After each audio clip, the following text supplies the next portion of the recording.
मुंबई महापालिकेचं बिगुल वाजताच आरोप प्रत्यारोपांच्या फैरीही सुरू झाल्या आहेत। मुंबई तोडण्याच्या मुद्द्यावरून फडणवीसांनी ठाकरेंवर केलेल्या टीकेला राऊतांनी जोरदार प्रत्युत्तर दिलंय।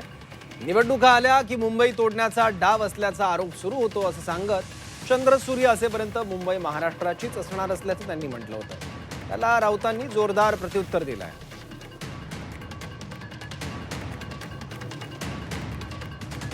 महापालिकांचा रणसंग्राम आता सुरू झालाय आणि त्यासोबतच आरोप प्रत्यारोपांनाही आता सुरुवात झालेली आहे। मुंबई तोडण्याच्या मुद्द्यावरून सध्या राजकारण तापलंय। हा महाराष्ट्र अतिशय शक्तिशाली अशा प्रकारचं राज्य आहे। आता कुठलाही संभ्रम ठेवण्याची आवश्यकता नाही। 106 हुतात्म्यांनी तयार केलेला संयुक्त महाराष्ट्र, त्यामुळे कोणीही मनात शंका आणू नये की मुंबई महाराष्ट्रापासून वेगळी केली जाईल, मुंबई तोडली जाईल, कारण निवडणुका आल्या की अशा प्रकारची टीका होत असते। म्हणून या सभागृहामध्ये मी निश्चितपणे सांगतो की मुंबई कालही महाराष्ट्राची होती, आजही महाराष्ट्राची आहे आणि जोपर्यंत चंद्र आणि सूर्य आहे तोपर्यंत ती महाराष्ट्राचीच राहील।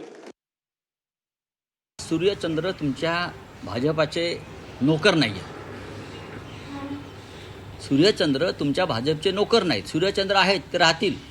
जब तक सूरज चांद रहेगा या घोषणा आम्ही पण देतो, पण सूर्यचंद्र तुमच्या मालकीचे नाहीत। जरी तुमचा देश मालकीचा तुम्ही एक लोकशाही मालकीची केली असली तरी सूर्यचंद्र स्वतंत्र आहे आणि सूर्यचंद्राचा आशीर्वाद मुंबईतल्या मराठी माणसाला आहे आणि म्हणून ही मुंबई महाराष्ट्रात राहिली। काँग्रेसचे ज्येष्ठ नेते त्या काळातले सका पाटील बरं का यांनीही वेगळ्या प्रकारे घोषणा दिली होती, सूर्यचंद्र असेपर्यंत मुंबई महाराष्ट्राला मिळणार नाही। तेव्हाही आचार्य अत्रे म्हणाले सूर्यचंद्र तुमच्या बापाचे नोकर नाहीत, ते आमचे।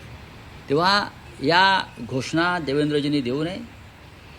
मुंबईतला मराठी माणूस आणि मुंबईचं अस्तित्व धोक्यात आहे आणि तुम्ही तर अधिक धोक्यात आणता या निवडणुकीत, हे मान्य करा।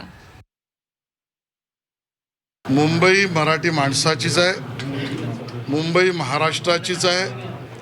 माननीय देवेंद्रजीने तर विधानसभेत सांगितलं, जोपर्यंत सूर्य चंद्र तारे आहेत तोपर्यंत मुंबई कोणीही हिंमत केली तरी भारतीय जनता पार्टी किंवा महायुती याला मुंबईला महाराष्ट्रापासून वेगळं होण्याची जो कोणी भूमिका घेईल त्याच्या विरोधात आम्ही राहूच, संघर्षही करू। ती भूमिका मांडणाऱ्याला ती भूमिका मांडायलाही देणार नाही।